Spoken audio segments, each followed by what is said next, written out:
Hello my dear students, good morning, good afternoon या फिर good evening, जब भी मेरा ये वीडियो आप लोग देख रहे हैं। आज हम स्टार्ट करने वाले हैं अपने 12th क्लास का बड़ा ही important unit, that is unit number 4, जिसका नेम है electromagnetic induction and alternating current.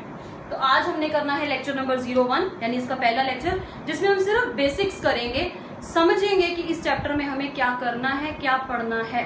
ठीक, तो अगर आपको याद हो यूनिट नंबर 3 जो हमने की थी, यूनिट नंबर 3 किस पे बेस्ड है? यूनिट नंबर 3 ये कहती है कि जहां पे भी आपके पास करंट होगा, यूनिट 3 कहती है जहां पे भी आपके पास करंट होगा तो वो करंट क्या करेगा? वो करंट प्रोड्यूस करेगा इट्स मैग्नेटिक फील्ड। यानी जब भी किसी करंट कैरिंग वायर में, यानी जब भी किसी वायर में करंट फ्लो करता है, कोई भी करंट कैरिंग कंडक्टर होता है, वो अपने आसपास क्या करता है? एक रीजन, एक ऑरा, एक स्पेस क्रिएट कर देता है, जिसमें उस करंट के कारण क्या प्रोड्यूस होनी स्टार्ट हो जाती हैं? मैग्नेटिक फील्ड लाइंस या मैग्नेटिक फील्ड। इसको हम एक्सपीरियंस भी कर चुके हैं, जैसे बहुत सारे एक्सपेरिमेंट आपने 10th क्लास में भी पढ़े हैं। जैसे फॉर एग्जाम्पल कि कोई भी करंट कैरिंग वायर है, इस वायर में से अगर मैं एक कार्डबोर्ड को पास कर दूं और इस कार्डबोर्ड के ऊपर मैं आयरन पाउडर को स्प्रिंकल कर दूं, तो क्या ऑब्जर्व हुआ कि ये आयरन पाउडर जो है वो अपने आप को कंसेंट्रिक सर्कल की फॉर्म में अरेंज करना स्टार्ट कर देगा अगर इस वायर में से क्या फ्लो कर रहा है? करंट। तो इस तरीके के बहुत सारे एक्सपेरिमेंट थे, बायर-सेवरेट लॉ किया, एम्पियर-सर्कुटल लॉ किया। ये सारे लॉज ये समझाते थे कि जब भी आपके पास कोई करंट कैरिंग कंडक्टर होगा तो उस करंट कैरिंग कंडक्टर ने क्या बना देना है? अपने आसपास मैग्नेटिक फील्ड बना देना है। चलिए, ये तो था यूनिट नंबर 3। यूनिट नंबर 3, ठीक है, जिसमें magnetic effects of current and magnetism, नाम ही यही था, magnetic effects of current 3, unit 3 का नाम। मैं 4 की बात नहीं कर रही, थर्ड यूनिट की बात कर रही हूँ, जो कर चुके हैं। तो यूनिट नंबर 3 था मैग्नेटिक इफेक्ट्स ऑफ करंट, कि करंट का अपना मैग्नेटिक इफेक्ट है और उसके कारण मैग्नेटिज्म भी प्रोड्यूस होता है, जिसको हमने स्टडी किया। यूनिट नंबर 4 टोटली उसका रिवर्स है, क्योंकि हमेशा साइंस जो है रिवर्स के ऊपर काम करना भी पसंद करती है, कि अगर कोई फॉरवर्ड प्रोसेस एग्जिस्ट करता है तो क्या उसकी बैकवर्ड जर्नी पॉसिबल है। हम हर चीज को चेक करना चाहते हैं कि क्या ये प्रोसेस रिवर्सिबल है या नहीं है। उसी तरीके से अगर करंट अपना मैग्नेटिक फील्ड प्रोड्यूस करता है, यानी करंट अपना मैग्नेटिक इफेक्ट देता है, तो क्या ये भी पॉसिबल है कि जहां पे भी मेरे पास मैग्नेटिक फील्ड हो उससे करंट बन जाए। यानी करंट मैग्नेटिक फील्ड को ओरिजिनेट करवाता है, current produce it's magnetic field. ये तो था आपका यूनिट नंबर 3। ठीक, यूनिट नंबर 3 में बहुत सारे साइंटिस्ट ने कंट्रीब्यूशन दिया, जिसमें हमने एम्पियर-सर्कुटल लॉ, बायर-सेवरेट लॉ, मैक्सवेल्स का कंट्रीब्यूशन, ये सब चीजें देखी। ठीक, अब यूनिट नंबर 4 क्या है? रिवर्स पे है, कि मैग्नेटिक फील्ड है, उस मैग्नेटिक फील्ड से मुझे क्या बनाना है? करंट बनाना है। ये सारा काम हम किस में स्टडी करेंगे? यूनिट नंबर 4 में। यानी करंट था नहीं, लेकिन मैग्नेटिक फील्ड की हेल्प से हमने करंट को बनाया, करंट पैदा किया। तो ऐसे करंट को हम क्या बोलते हैं? Induced current. इंड्यूस मतलब प्रोड्यूस किया, बनाया, था नहीं लेकिन बनाया, किसी तरीके से मैग्नेटिक फील्ड की हेल्प से बनाया। तो मैग्नेटिक फील्ड से जब हम करंट बनाएंगे, ऐसे करंट को हम क्या बोलेंगे? Induced current. और इंड्यूस्ड करंट बनाने के इस प्रोसेस को, यानी इंड्यूस्ड करंट बनाना with the help of magnetic field, कैसा? Changing magnetic field. इस प्रोसेस को हम क्या बोलते हैं? Electromagnetic induction. इस प्रोसेस को क्या कहते हैं? Electromagnetic induction. ठीक, कि इलेक्ट्रोमैग्नेटिक इंडक्शन, पहला नाम ही यही है, इलेक्ट्रोमैग्नेटिक इंडक्शन। मैग्नेटिक फील्ड की हेल्प से, यानी चेंजिंग मैग्नेटिक फील्ड से हमने करंट इंड्यूस करवाना है। उस इंड्यूस्ड करंट को हम ईएमएफ या इंड्यूस्ड करंट सिंपली भी बोलते हैं, और इस प्रोसेस को हम क्या बोलते हैं? Electromagnetic induction. तो पहली तो यही डेफिनेशन है आपकी, ठीक है। अब लिखो द फिनोमिना ऑफ, डेफिनेशन लिख लो इसकी, द फिनोमिना ऑफ, मैं खुद ही राइट कर देती हूँ कि इलेक्ट्रोमैग्नेटिक इंडक्शन का मतलब क्या है। ठीक, the phenomena of producing, the phenomenon of producing induced current, the phenomena of producing induced current, hence induced EMF in any closed circuit, in any closed circuit with the help of changing magnetic field, with the help of changing magnetic field is known as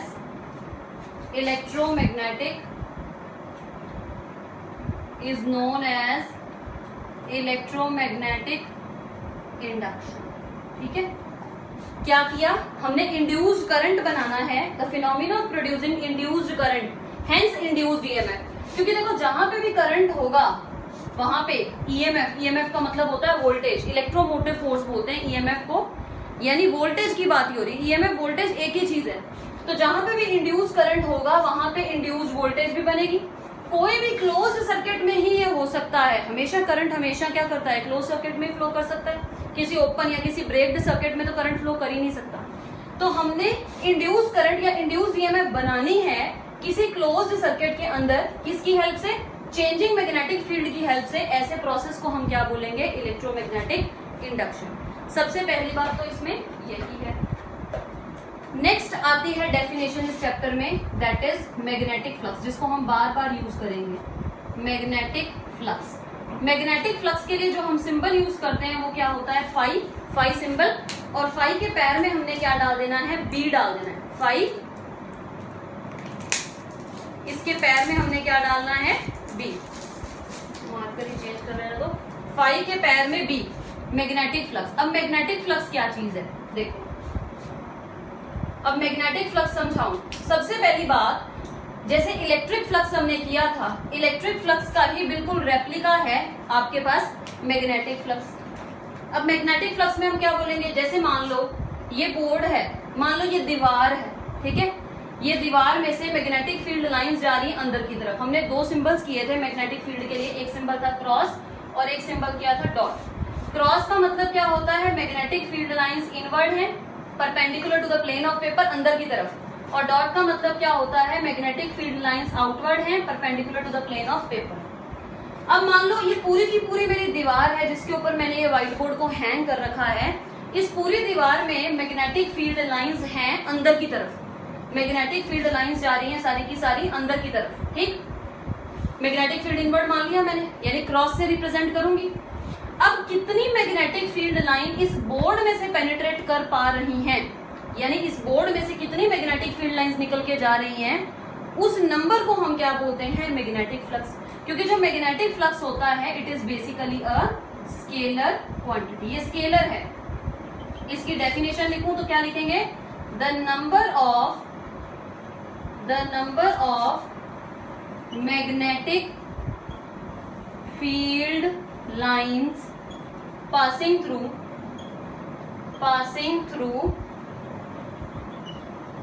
any surface, कि number of magnetic field lines passing through any surface, उसको हम क्या बोल देंगे? उसका magnetic flux. उसी को हम मैग्नेटिक फ्लक्स कहते हैं कि कितनी number of magnetic field lines किसी सरफेस में से पास कर रही हैं। अब फ्लक्स समझे किन किन फैक्टर पे डिपेंड करेगा। अगर अंदर की तरफ मैं बोल रही हूँ मैग्नेटिक फील्ड लाइंस हैं, कितनी इस बोर्ड में से पास कर रही हैं, एक तो समझ में आता है कि किस पर डिपेंड करेगा कि स्ट्रेंथ कितना है मैग्नेटिक फील्ड का। क्योंकि जितनी ज्यादा मैग्नेटिक फील्ड की वैल्यू बड़ी होगी, मैग्नेटिक फील्ड लाइंस उतनी क्लोज होंगी, और जितनी ज्यादा मैग्नेटिक फील्ड लाइंस क्लोज होंगी उतनी ज्यादा मैग्नेटिक फील्ड लाइंस इस बोर्ड में से पेनिट्रेट कर पाएंगी, यानी पास कर पाएंगी।